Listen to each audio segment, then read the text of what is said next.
Hi, this is Mike, and welcome back to 5 Minutes of Fantasy Sports. So we finished up our basketball matchup for our week. That was, I'm on the wrong website. Let me pull up the right thing here. We finished up our basketball matchup. I think it was week 5. Let me show you what I'm talking about here. So my team, this is still football. We're talking basketball today. We'll do football tomorrow. But yeah, week 5 matchup. So we got some new data we want to analyze. I was able to get a 7-2 victory over the 12th place team, bumped me up to 2nd place, so that was nice. But remember we talked about a week ago how you can look at your head-to-head stats and you can kind of compare yourself to the rest of the league. So I'm going to do that here. So I went to league and I clicked on, instead of it showing current matchups, it shows head-to-head. And when you get to team stats, that page, you want to click it on totals to show yourself kind of where you stand against the rest of the league. So field goal percentage, take a look at that one. I'm currently 8th out of 12th in that. Free throw percentage, I have gone to the top 3. 3-pointers made, I should get a boost because Steph Curry had a nice week making threes. So I'm kind of in the middle. I'm 1, 2, 3, 4. I'm 6th place in that. Points. You can see I'm 1, 2, 3, 4, 5, 6, 7, 8th in points. And rebounds. Looks like I'm in first by 1 rebound. That's nice. Got a strong rebounding team. Andre Drummond's been leading me in that. Let's see, assists. I'm in 3rd. Steals. I think I'm kind of middle of the pack in steals. Yeah, 1, 2, 3, 4, 5, 7th place. Blocks. So you're just sorting it column by column, clicking as you go, just to kind of see where you match up and what you kind of need to maybe focus on improving. So blocks, I'm 4th. And turnovers, my team is 8th. So other than field goal percentage and points, I'm kind of in the middle or top 3rd of the league, which is good to see. You can switch to win-loss total just to see how you've done, but it doesn't really give you as good of a picture as the other one. So I'm 1-4 in field goal percentage. I'm 4-1 in free throws. 3-2, 3-2, 3-2, 3-2 in 3 points, rebounds, assists. 2-3 in steals. 5-0 in blocks. 2-3 in turnovers.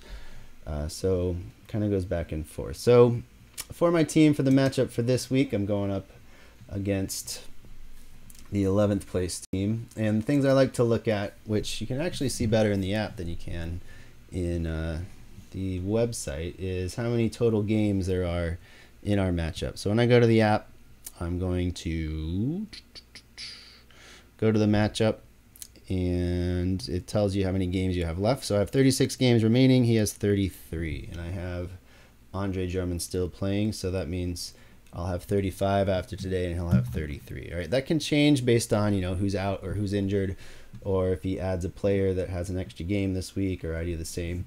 Those things can change, but you can see so far it's a pretty close matchup. Even though he had more players going tonight, I was able to kind of hang with him with my players. So as far as what I'm looking at for this matchup, he had a crazy day making threes. It looks like he got American back. So I did a trade with this guy a few weeks back, and American's been on the COVID list for a while, and he's had Alexander Walker, and I traded for Ben Simmons, who I talked about dropping, and then I also traded for Will Barton, Kemba Walker, who has not been great since I've got him. So I think I lost that trade.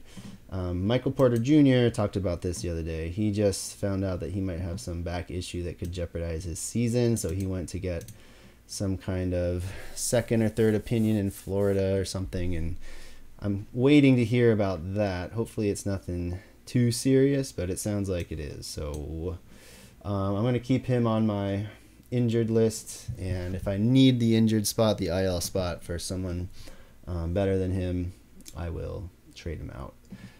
So anyway, as far as my team goes, I'm not looking to add anyone right now. You always want to keep an eye on the waiver wire. There hasn't been any new news as of today for basketball that I've heard, at least. But you always want to check kind of how players have been doing. What I like to do, just to get a quick overview, is they have a ranks. So I like to click on the ranks, and it gives you Just kind of an overview ranking for the last 7 days, so you can see which players have been hot. So F. Jackson, P. Beverly, G. Williams, Vanderbilt. So these guys were in the top 40, top 45. Kind of skews it because if they have 1 or 2 good games, or if someone's injured, it can really make a difference. But if you go out further, like 14 days back, 30 days back, it gives you maybe a little better picture for these players.